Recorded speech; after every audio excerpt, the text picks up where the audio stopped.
Hello everyone, Shadefyre here, and welcome back to Let's Play Resident Evil Remake. This is episode 15. So, last time we got some help from Rebecca to open up the piano room, and we obtained the rest of the death masks, so now we can go face the Crimson Head in the backyard. We managed to yoink one of the masks from Yawn without actually getting poisoned, which was a nice change. Unfortunately, because of Chris's only having 6 inventory slots, we can't take any healing or anything with us to go fight this boss. But I mean, he's a bit of a pushover, so I think we'll be alright. Just don't get hit, forehead. So it's been a little while since I last played this. Hopefully I haven't gotten rusty. But then I'm not entirely sure I can get rusty at Resident Evil games, at least the ones I've played multiple times like this one. Okay, we can't go through there, which is a pain because we can't use the shortcut, so we're just gonna have to walk the long way.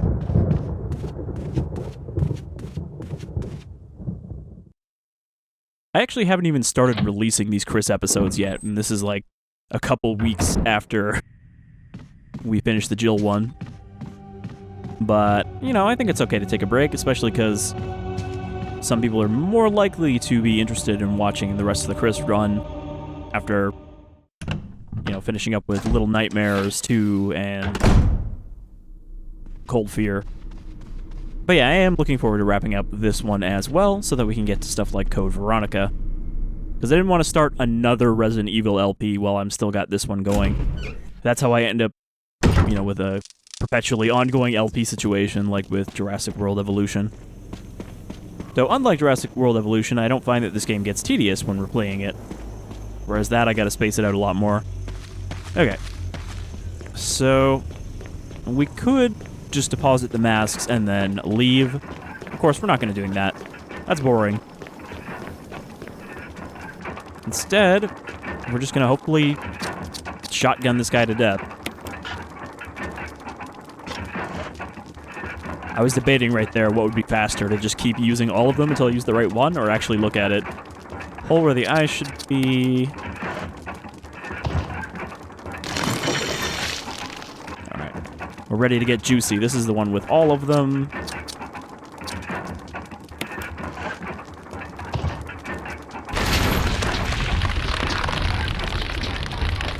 So as we learn, this is just one of the first Crimson Head specimens that they preserved for further study. I don't know if that's like a cryo casket that he's in.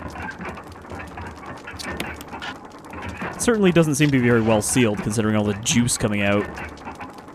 Hole where the nose should be.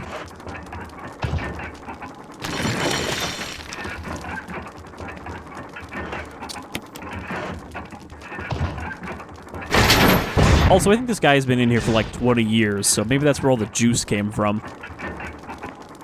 Okay. Let's grab this ammo if we can.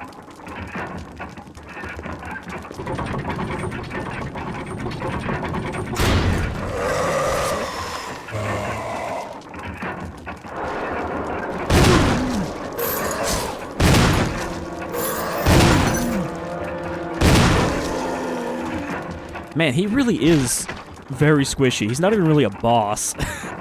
He does have more health than a regular Crimson Head, though, so it goes to show they are a little bit glass cannons like the Hunters. And here I was worried that I didn't bring healing.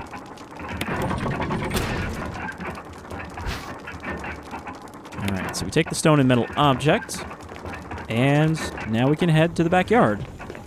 So I think we can get all the way to the guardhouse. Or, sorry, the residence, I forgot. It's only the guardhouse in the original game. We can get to the residence, and I think make some progress there before we actually get to wrapping up this episode. Because we don't need to stop for any kind of notes. No lore on this Chris playthrough. Chris does not care. Chris only cares about shoot. Okay, so actually let's go back outside. We can use the shortcut to get back to the save room. But if I do that, then I'm not going to be able to... You know, we're going to have to go back to the main hall and then do this loop again to actually leave. So maybe we just don't go to the save room.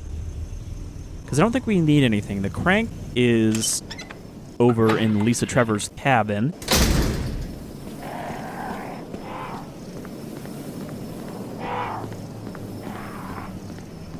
So I think we have everything we need. We are going to want the crest so that we can get the Magnum, but we can grab that from her cabin on the way back, which we had to do with Jill anyway. So yeah, I think we're just ready to go. Oh, hello. Forgot about you.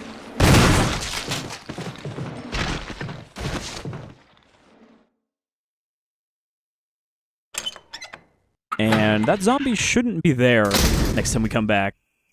I hope.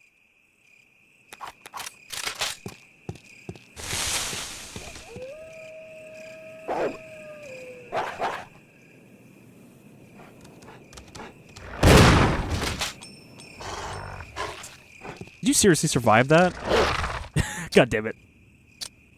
I don't have any knives left. I'm gonna say, if he grabs me, I'll just stab him. That'll finish him off. I don't really want to use another shotgun shell.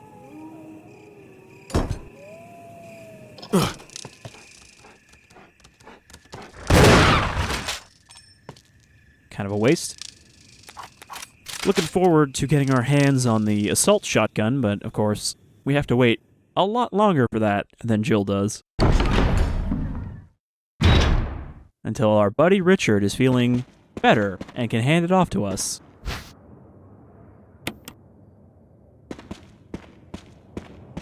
Alright. Another grenade here.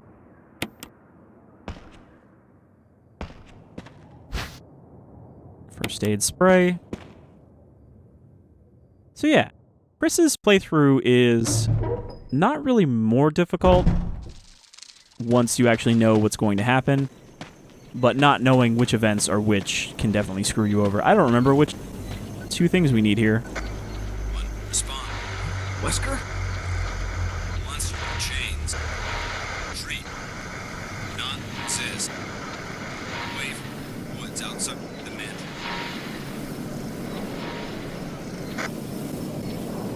It's kind of funny. Because we don't have Barry to give us that warning, and, you know, Rebecca's a rookie, so it doesn't make sense for her to do it. They're just like, yeah, Wesker calls. Okay, I think one of you wants destruction.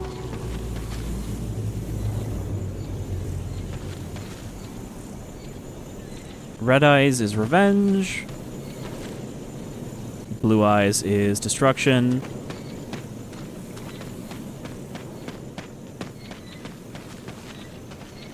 And then we have to look at the sign to see where those are.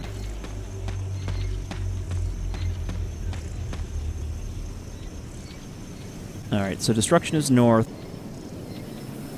Red Eyes revenge, blue eyes destruction, so that is blue north. And red west.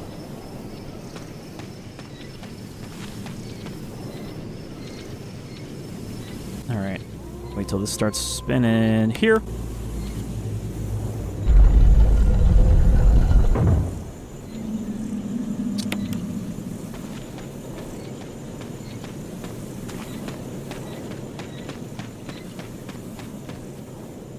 And wait for it.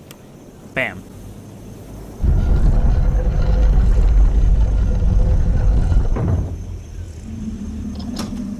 Easy.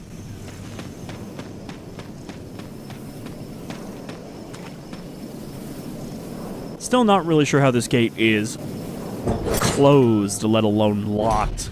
It's just like not even touching.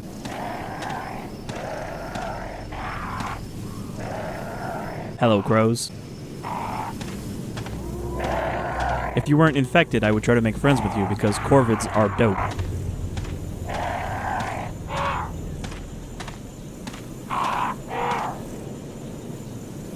My girlfriend makes fun of me for using the word dope. I guess that's a couple years difference there in slang. And that's old man boomer slang now. Even though I'm not a boomer, but, you know. I just find that funny.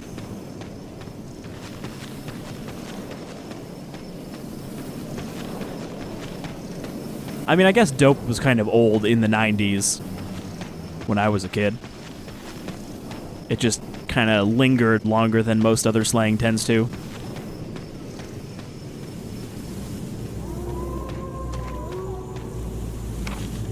Okay, there's no items out here.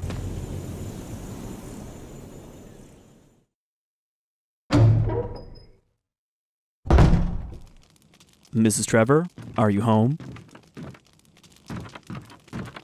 So yeah, now that we know, the full story about Lisa, is she just farming pumpkins, or is she stealing these from farmers? Where did these pumpkins and onions come from freshly?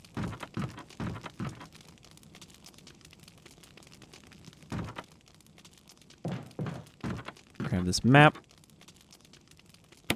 We don't really need it, but we'll still take it.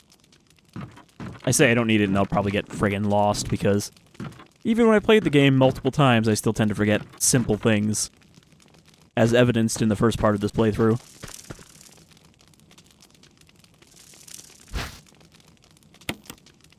Just think of how much time we could save if we could just pull this board up and climb down into the caves.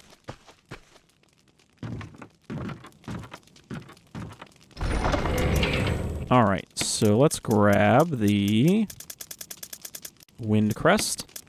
And also, I think this is a good time to do a mid-episode save. Just in case. Better safe than sorry. If it's gonna let me, it might actually not let me save. Chris doesn't care about this lore. Didn't Jill say, like, oh, there's no time for that when I tried to save here? Maybe that was only after she started coming after me and I tried to open the box. Okay. I think we're ready to go. Considering how much damage that does, I don't see how Chris isn't just dead. Or at least severely concussed.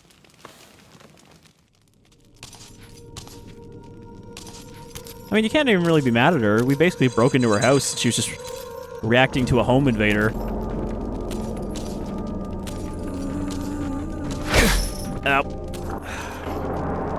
Right into yellow caution. She just shows up and there's some guy riffling through her stuff, stealing her crank.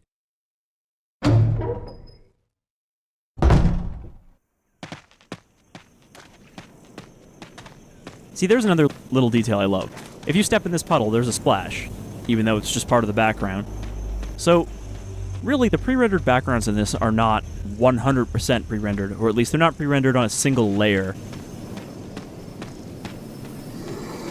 There is some extra effects on top of it that you could only really do with the GameCube and not the PS1. Okay, we got a zombie out here. But, just like last time, we avoid him at the Tree of Separation. While he stares off into the woods.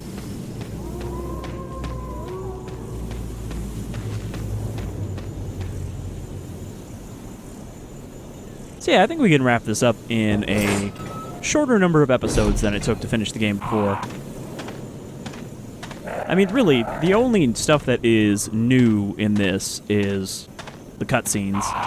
Everything else is familiar ground, which is why I wasn't even sure I was going to do this Chris playthrough. But I guess it's worth it, just to kind of completionist it. Alright, we don't have enough room to pick up all of these, but we don't actually have to take all three of them at once.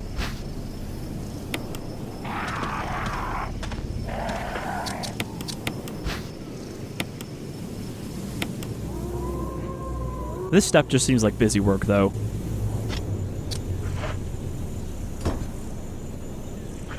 But I mean, it's kind of a neat thing, right? They changed what you need to get outside, but they still kept the original items in some kind of purpose.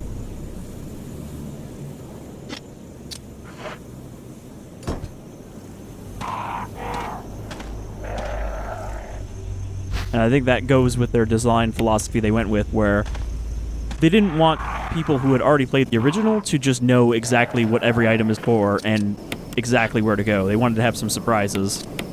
And I think they managed that. There's definitely stuff in here that was not really at all comparable to stuff in the original, like the whole aqua ring.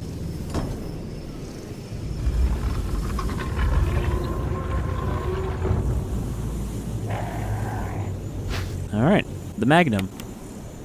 Did I get the most use out of this Magnum compared to any other Resident Evil Let's Play I've done? I feel like it was the one I fired the most, even though you don't get that much ammo for it. But maybe RE3 might actually be where I use the Magnum the most. I can't remember now. I definitely know which one I used it the least, Resident Evil 7. But I'll make sure that when we do the RE8 Let's Play, if there is indeed a Magnum, I will fire it. And not just try to save it for the final boss. But then again, we've already seen that Resident Evil 8 has a much larger variety of enemy types than just slime and big slime, and then boss slime. So I'm sure there will be more beefy guys to use the Magnum on.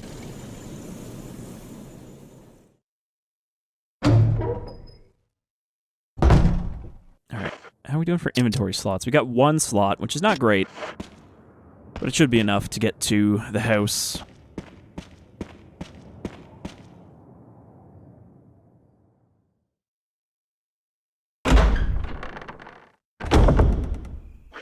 Fingers very crossed that I don't get screwed over and poisoned here by the damn vipers. Brad, come in, Stars Alpha Team. Come in. Does anybody hear me? This is Chris. This is Brad, Stars Alpha Team. Bravo Team, it doesn't matter. Respond. I repeat, this is Brad, this is Chris. Brad? Damn. Thing's broken. Sadly, Chris is not as pouty when he says that as Jill was. Ugh, it's broken. Good dog. Chris is good with dogs. No, he's not. No, he's not. He's bad with dogs. He just thinks he's good with dogs. Oh, jeez.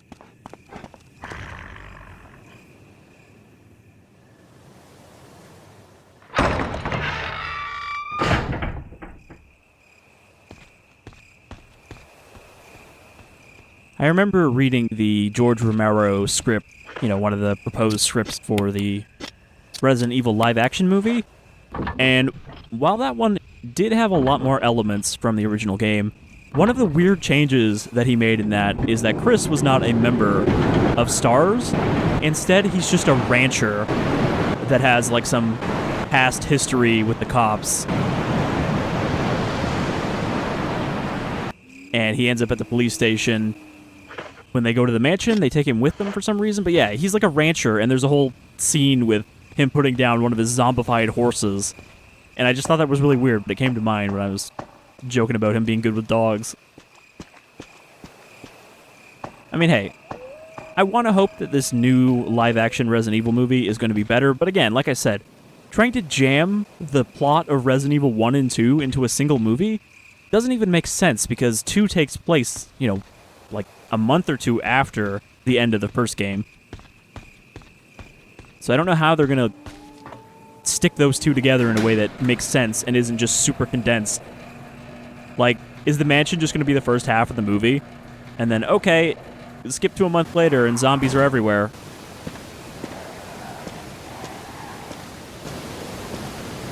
But I still think it'll be a lot better than that god-awful live-action series they described. That's about Wesker and his 2 kids moving to Raccoon City, and the kids finding out their dad might not be as straight-laced as they thought. Before cutting to a apocalyptic world where zombies have taken over and it's just shitty Walking Dead. And it flashes back between those 2 timelines. I just stopped moving on top of a serpent. I knew I remembered there was snakes in this hallway. I guess only Chris gets them. But yeah, out of all the things they've announced, that one probably sounds the absolute lowest. I'm somewhat hopeful for Infinite Darkness, the CG series, but considering how fucking awful Vendetta was, which is where they have anime gunfights where they just shoot at each other's feet while running in a circle, my hopes have been diminished. I liked the first 2 CG movies a lot. And I did like that they brought back Rebecca in Vendetta. I just wish she wasn't relegated to such a god-awful movie. Okay, so we don't need the Magnum right now. And we don't need the crank.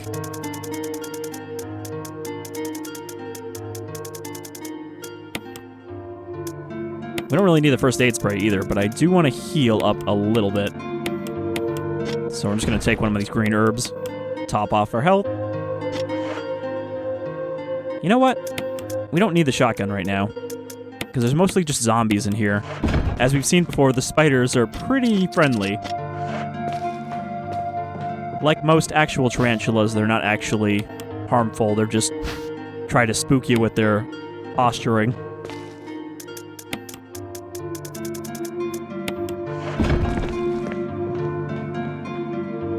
Like, among tarantula owners, it seems that the largest concern you have as a person caring for a tarantula is not that it's going to bite you, it's that it's going to get spooked, end up falling out of your hands, and then, you know, being fatally injured when it hits the floor, because they are very delicate and they can't survive long falls, unlike smaller spiders.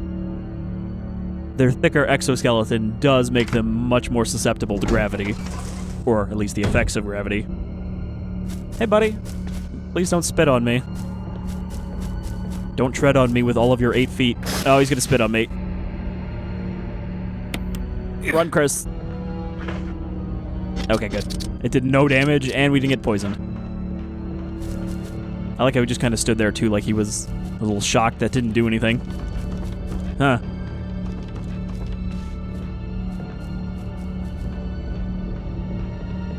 I'm gonna have to remember this puzzle.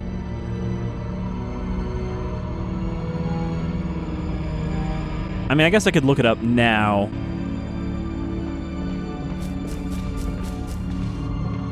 At least we have the lighter, so we can just light these immediately.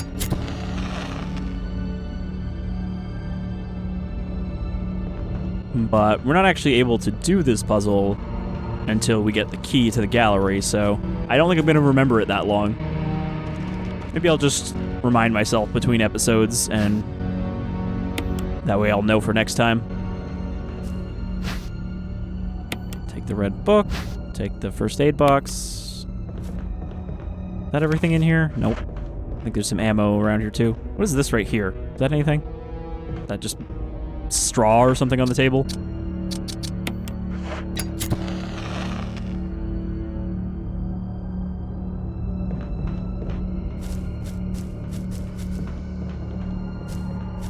What did I not pick up? I think it was just the herb, actually. Oh. Was that even an attack? That did damage. Kind of looked like he was just like, oh, excuse me. Bumped into me. Well, that's still more damage than Jill took in her entire run from these guys.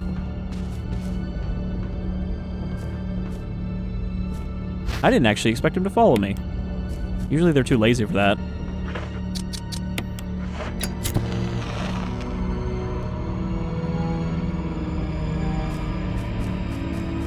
We got what we needed in here, which was the book. I guess there's no key in here. We have to find the room that's not locked.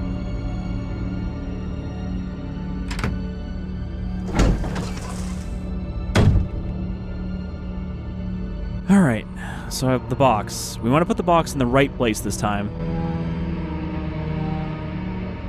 Even if it means that it's a little slower to get through this hallway every time.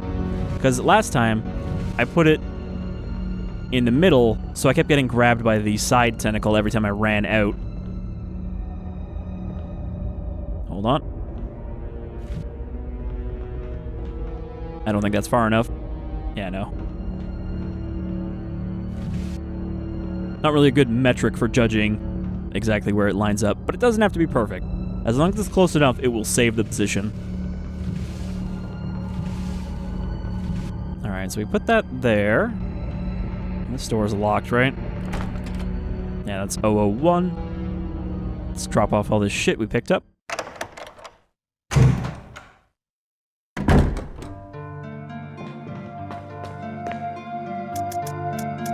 Shotgun shells. I didn't even open this. I guess I should open this.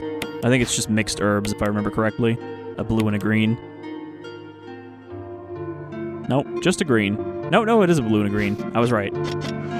My memory's not that bad.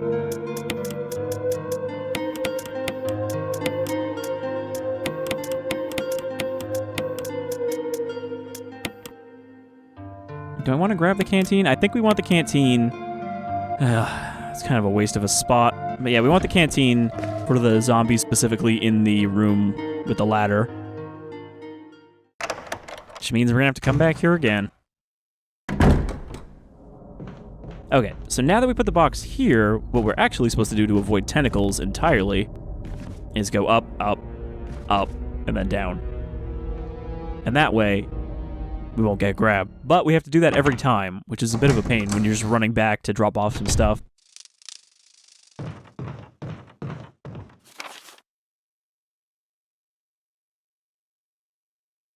Oh, okay. I was going to say, what did I miss in that hallway? But it was just the blue herbs. Are we going to overhear Wesker talking to himself since Barry's not here?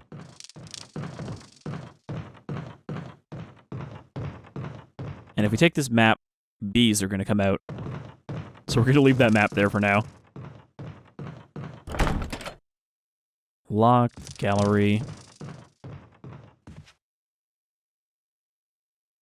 I suppose we're not going to hear anything. That's a Jill-only cutscene. Wesker, are you in here? There's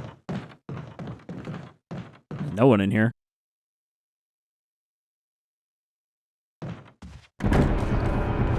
Now there's someone in here. We must defend the cowboy hat.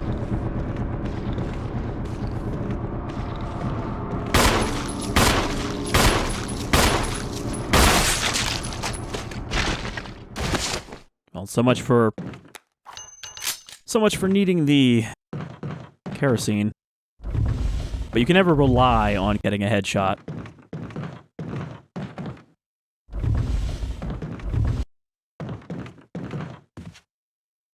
Nothing special.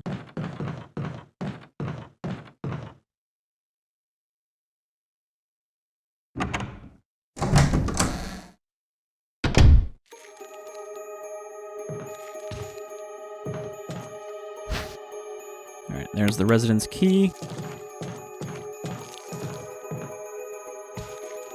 Nothing in this bathtub. And this is 001. Alright. So I think we'll go back to 001, we'll clear it out, and then we will call that an episode.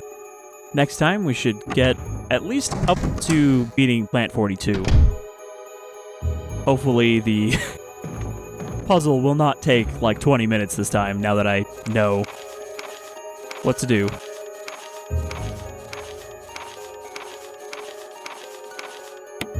That's just about Plant 42, how to kill it.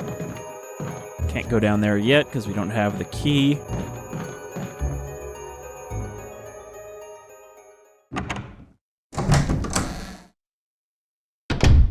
I like that little detail too, the blood smear on the back of the door.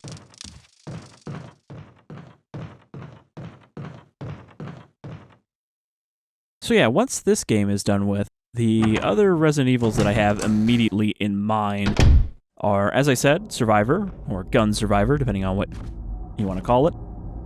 Dead Aim, which is the other Gun Survivor Resident Evil game that isn't a rail shooter, because there's one of them that is just a rail shooter and not really the same kind of a light gun game, since it is just a retelling of Code Veronica. I also want to do, I think I mentioned it before, Umbrella Chronicles for the Wii.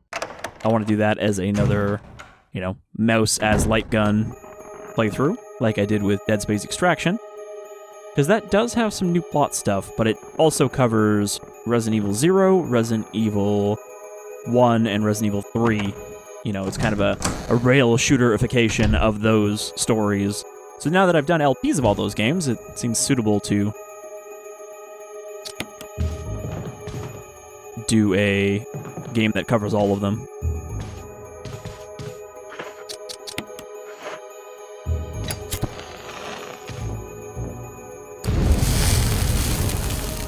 Not even going to give him a chance to stand up.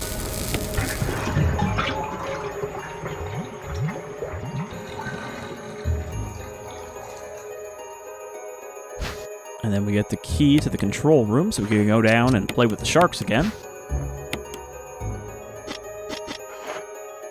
But yeah, so those, as well as Code Veronica and possibly Revelations 2. I've been kind of tossing around doing that next. I think I've mentioned it a decent number of times before, but I'm not really that fond of Revelations 2. I think it's a worse game than Revelations 1, but it does have a few interesting things in it. I want to replay through it first before doing an LP, and hopefully be less frustrated with it than I was when I did it the first time. Self-defense gun. Did I ever end up using this? I think I did. Can't remember on what, though. Possibly the spider? The black tiger? Alright, that's everything in here. So this guy can just hang in there for a few more moments, and we'll never have to see him again.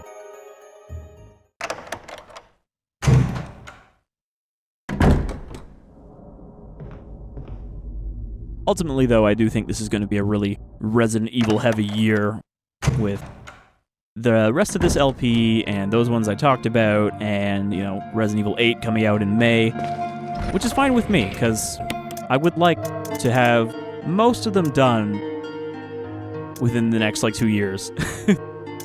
Because obviously we still have to do 4, 5, and 6, which are of varying qualities. 4 is obviously very good. 5 I still like a lot. 6 is a slog. There's a small number of things that are interesting about 6, but it's mostly a slog, and it's 35 hours long. So doing that solo without even a friend to make it more tolerable is going to be rough. But we're going to end it here for Chris's slightly faster adventure. I don't want to see speedrun, because it's not even close to a speedrun, but just quicker than we did it as Jill. Ooh. Is that the light flickering, or was that... Okay, yeah, that's the light flickering. I thought the shaders were, flickering there between rooms.